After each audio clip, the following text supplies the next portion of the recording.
Si vous aimez vous balader dans le cimetière des rois, vous n'avez pas pu louper ces sculptures gigantesques qui ont fleuri un peu partout entre les tombes. On va essayer d'en savoir un peu plus sur l'exposition Open End. Vincent Dubois, vous êtes à l'origine de cette exposition ici au cimetière des rois. C'est pas banal de faire une exposition dans un cimetière. Non, c'est pas banal, mais ça reste une question de fond. Ça reste, à mon avis, les cimetières sont un peu le miroir de certains problèmes de société. Donc je trouve intéressant de venir y réfléchir avec la sculpture. Comment vous est venue cette idée?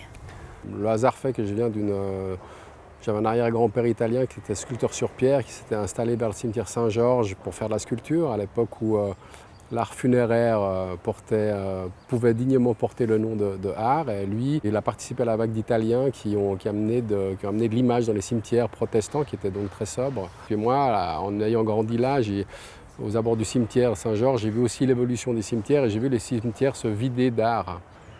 Donc je trouvais intéressant que les cimetières soient à la fois intouchables, parce que c'était compliqué de monter l'exposition, il y a beaucoup de sensibilité, et en même temps délaissés.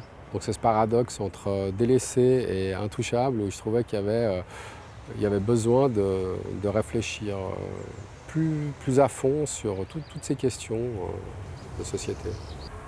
Là, on est devant cette main de Dieu qui est votre sculpture. Qu'est-ce que vous avez voulu signifier par cette main? Bon, pour moi, cette main, c'est un thème un peu symbolique à plusieurs égards. La première, c'est que c'est le thème de la création, la main de Dieu, donc ça peut faire appel à Rodin ou autre.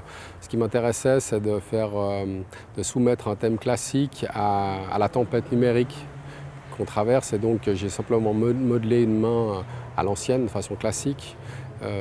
Et ensuite, je l'ai scanné et puis je l'ai confronté à des bugs numériques comme votre télé qui se fait parasiter. Et donc, il y a des espèces d'interférences, des espèces de pixelisation.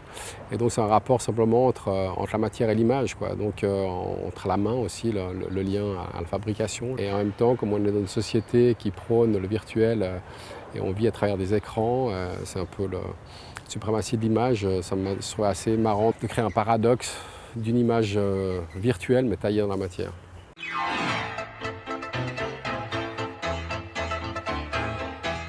Simon Lamunière, organiser une exposition dans un cimetière, c'est pas forcément très facile. Il y a quand même des choses qu'on ne peut pas faire dans un cimetière et du coup il a fallu parlementer un peu avec le conseil administratif. Oui, alors disons il y a des normes très claires dans les cimetières, c'est le respect de la paix des morts et puis aussi le respect de la nature. À partir de ça, il a fallu convaincre tout le monde d'intervenir, y compris le conseil administratif qui a donc voté la concession de 20 ans pour une tombe pour Sophie Calle, parce qu'elle tenait à ce que son projet en fait, soit de longue durée.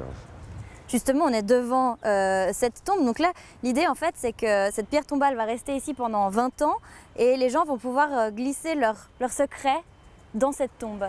Ouais, alors tout d'abord, donc jeudi soir, il y a un moment où l'artiste reçoit des gens qui auraient des secrets à lui donner, à lui transmettre et à enfouir. Et puis tout le temps, pendant les 20 ans qui vont venir, ce sera possible pour des gens de venir enfouir leurs secrets dans cette tombe. Et puis ce cimetière des rois, c'est pas le cimetière où est enterré le commun des mortels, c'est plutôt des personnages historiques. Et puis il y a déjà aussi un certain côté artistique dans ce cimetière.